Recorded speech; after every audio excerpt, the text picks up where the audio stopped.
રાધનપુરમાં રાજકીય ગરમાવો વિપક્ષ નેતા જયાબેન ઠાકોરે ભાજપના 26 સભ્યોને લાઈવ ડિબેટ માટે આપ્યું ખુલ્લું આમંત્રણ। જયાબેન ઠાકોર દ્વારા રાધનપુરની રાજનીતિમાં ફરી એકવાર ગરમાવો જોવા મળી રહ્યો છે।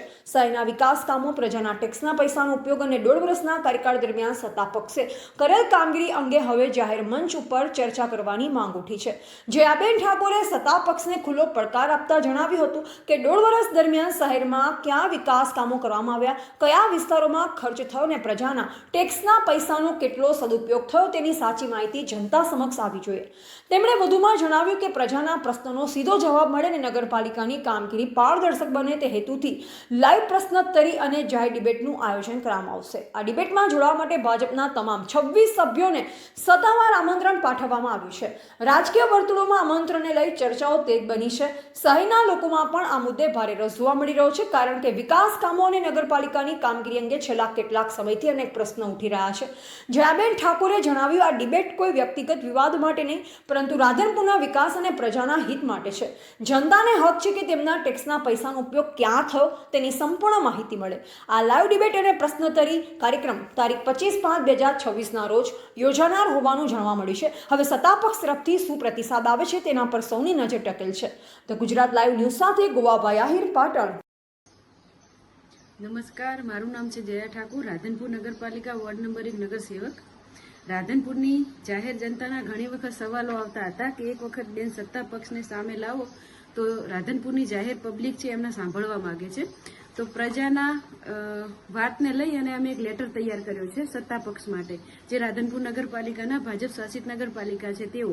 તો લેટરની અંદર અમે એમને માગણી કરી છે કે રાધનપુરની જાહેર જનતા શું ઈચ્છે છે। તો જાહેર આમંત્રણ થકી આપણે એમને લેટર લખ્યો છે, જે આપ સમક્ષ રજૂઆત કરીશું લાઈવ મીડિયાની માધ્યમથી કે પ્રતિશ્રી પ્રમુખ તેમજ સત્તા પક્ષના સદસ્યો જે 26 ચૂંટાયેલા છે, 26/26 રાધનપુર નગરપાલિકા વિષય રાધનપુર પ્રજાહિતના પ્રશ્નો અને આજ દિન સુધી થયેલા કામો અંગે જાહેર લાઈવ ડિબેટમાં જોડાવા બાબતે આદરણીય નગરપાલિકા સત્તાધીશો ઉપરોક્ત વિષય અનુસંધાને જણાવવાનું કે રાધનપુરની જનતાએ આપને બહુમતી આપીને સત્તાના સ્થાને બેસાડ્યા છે, ત્યારે પ્રજાના ટેક્સના નાણાંનો ક્યાં અને કેવો ઉપયોગ કરેલો છે, તેમજ પ્રજા પ્રાથમિક સુવિધાઓથી કેમ વંચિત છે તે જાણવાનો અધિકાર સમગ્ર રાધનપુરની જાહેર જનતાનો છે।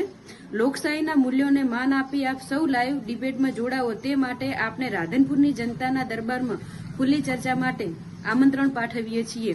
સાથે રાધનપુરની જનતા વતી વિપક્ષ તરીકે અમે પ્રજાના જે પ્રશ્નો અમારી પાસે આવેલા છે કે જે ડિબેટમાં ચર્ચા કરવાની છે એની વાત કરીશું।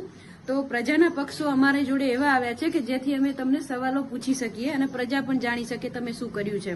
તો પ્રજાહિતના કાર્યોનો હિસાબ છે એક, બીજો છે પ્રાથમિક સુવિધાઓની સ્થિતિ, ત્રીજું છે ગ્રાન્ટનો ઉપયોગ અને પારદર્શિકતા, ચોથું છે આગળનું પ્રજાહિત માટે આપે શું આયોજન કરેલું છે।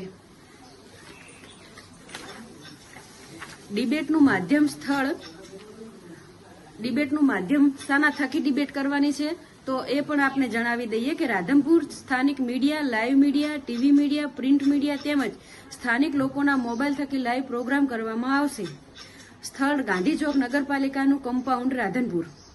ઉપરના આપના આમંત્રણને પ્રજાહિત અર્થમાં જે અમોએ આમંત્રણ પાઠવ્યું છે એ અર્થમાં સત્તા પક્ષને વિનંતી કરીએ છીએ કે ટૂંક જ સમયમાં જાહેર લોકો સમક્ષ આપ પધારશો એવી આશા રાખીએ છીએ, જેથી 1.5 વર્ષમાં તમે શું કર્યું એ દૂધનું દૂધ અને પાણીનું પાણી એ બધાની સમક્ષ થઈ શકે।